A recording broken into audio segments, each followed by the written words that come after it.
Ji welcome back from the break. Kashmala Tariq साहबा वो कहते हैं सुमसान बुखारी साहब कि ये मसाइल कोई 3 साल में तो नहीं पैदा हुए, उससे पहले से थे। आप कहती हैं कि इनकी हुकूमत की इनकॉम्पिटेंस है, तो फिर फैसला कैसे होगा?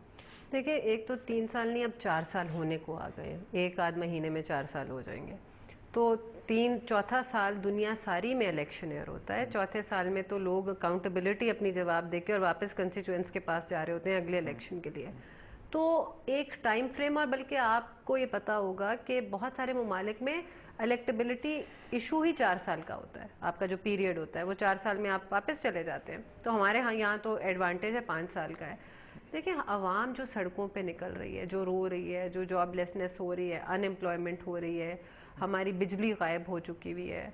हमें कोई एक चीज़ तो ये बताएं, रेंटल्स इन्होंने शुरू किए, उस पर सबने सपोर्ट किया, इनकी ऑपोजिशन भी नहीं हुई।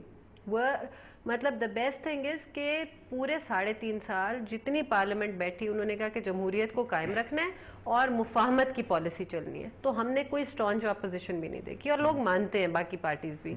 तो उसके बावजूद what was the hindrance in their way to mend their ways और to bring the new policies और to set the things right? क्या कोई ऐसी चीज है जिसके ऊपर ये कहें कि हमने ये अचीव किया है, हमने ड्रोन अटैक्स बंद कर दिए, चले इकोनॉमिक चीज छोड़ दें?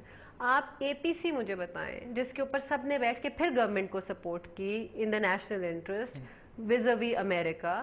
तो उसके बाद ये जो सेशन चला था, क्या हमें फॉरेन पॉलिसी नहीं डिस्कस करनी चाहिए थी? अच्छा, यहाँ पर मेरा एक सवाल है। अभी आपने कहा कि क्या इन्होंने ड्रोन अटैक्स बंद किए।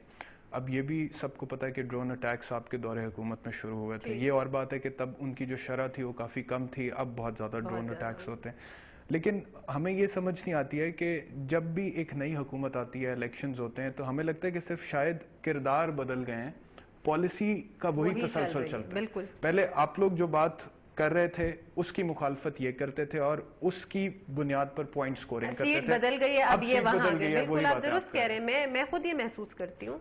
और हम एक बहैसियत पार्लियामेंटेरियंस, जो हमारा वहां पे काम है, यही तो मैं कह रही हूँ कि अगर हम चेहरे बदल जाते हैं, एक म्यूजिकल चेयर्स है कि वो उन कुर्सियों पे चले गए और हम उन कुर्सियों पे आ गए, तो तब्दीली क्या आई? अवाम को बेहतरी किस चीज से मिली? तो अब फिर अवाम कैसे भरोसा करे उन पार्टीज का जो 2-3 दफा पहले इक्तदार में आ चुकी हैं? मैं हर जगह पे ये कहती हूँ, मान रही हैं कि किरदार मैं तो अवाम को बार बार ये कहती हूँ कि प्लीज वोट अब जो नहीं डालते वो डाला करें, और इस मीडिया के तवसत से बहुत अवेयरनेस आएगी और तब्दीली आएगी। और जो लोग डिलीवर नहीं करते, नेक्स्ट टाइम उनको वोट ना दें। कोई अच्छा, आपको ये लगता है कि मौजूदा जो हुकूमत के दौर में बहरान है, खासतौर पे इन अदारों का जिनके ऊपर हम आज बहस कर रहे हैं, इसकी एक वजह करप्शन भी है, और एक जो कि हमारे सामने एक फैक्ट है कि नैब का जो इदारा है जो कि करप्शन की रोकथाम के लिए बनाया गया, उसके कोई चेयरमैन ही नहीं थे बहुत अरसे तक, और वो ऑफिस वैकेंट। और एब्सोल्युटली राइट। देखे ना, जब किसी भी चीज का चेक एंड बैलेंस ही नहीं होगा, कोई किसी को खौफ ही नहीं है कि उसने पकड़ के कहीं जाना है, या उसको कोई देख रहा है, कोई वॉच डॉग ही नहीं है, तो उधर तो खुली छूट होगी। और यहाँ पे हमने देखा है कि सबके साथ वो जो मुफाहमती पॉलिसी थी, उसके अंदर दे थॉट के they should be any accountability. और जो अब आए हैं, उन्होंने भी आते साथ ऐसा लग रहा है कि विंडिकेशन की पॉलिसी लेकर आए। आते साथ 3 सिर्फ केसेस जो हैं, जो हाईलाइट हुए, खोलते हैं, लेकिन पहले वो एक नॉर्मल रूटीन का काम शुरू करते हैं, चीज चेक करते हैं कि वो गाड़ी से स्टेप आउट कर रहे हैं, और साथ ब्रेकिंग न्यूज ये आ रही है कि उन्होंने आते साथ एजेंडा ये दे दिया। तो उन्होंने अपनी पोजीशन बहुत कॉम्प्रोमाइज और कंट्रोवर्शियल कर ली है।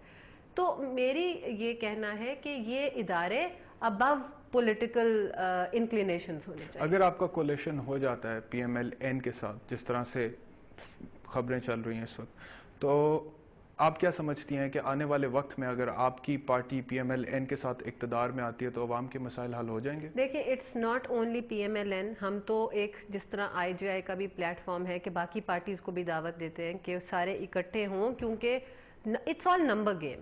You understand that. अगर आप 15 लोग बैठे हुए हैं तो आपकी आवाज उस तरह सुनवाई नहीं होती। दावत देते हैं हम सर? बाकी पार्टीज जो ऑपोजिशन के अंदर है। किस चीज की दावत? कि ऑपोजिशन करें या इलेक्शन इकट्ठे लड़ें। बिकॉज अगर 4 साल में कोई मुल्क को सुधार नहीं सका, आपने देखा बहुत सारे, जापान देख लें, इंडिया देख लें, जहां पे करप्शन पकड़ी जाए या जहां पे इनकॉम्पिटेंसी, लोग रिजाइन कर देते हैं, खुद रिजाइन कर देते हैं। तो यहाँ पे तो टेन्योर ही पूरा हो गया, और अब आने वाले टेन्योर में कोई हमें अगर उम्मीद देनी है कि हमने इस डूबती हुई किश्ती को वापस लेकर आने, 99 में भी इसी किस्म की सिचुएशन थी और उसके बाद बहुत सही इकोनॉमिक हालत, हमारी ग्रोथ रेट 8 पे चली गई थी। इस वक्त हम ऑलमोस्ट 0 के ऊपर आकर 2 जो वे कह रहे हैं वो भी I am sure figure fudging होगी।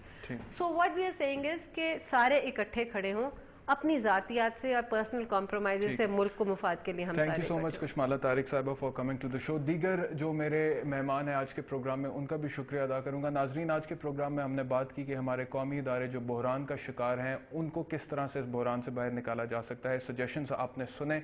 अब हम उम्मीद करते हैं कि जितनी भी सियासी पार्टीज़ हैं और हमारे लीडर्स हैं मिलकर कोई ऐसी पॉलिसी अपनाएं जिससे कौम के जो इदारे हैं जो दिन ब दिन इस्तेसाल का शिकार हो रहे हैं और बहरान का शिकार हो रहे हैं और वर्कर्स जो हैं वो कहते हैं कि हमारा इस्तेसाल हो रहा है, इस सूरत हाल को ख़त्म किया जा सके और ताकि हम तरक्की की राहों पर गामजन हो सके।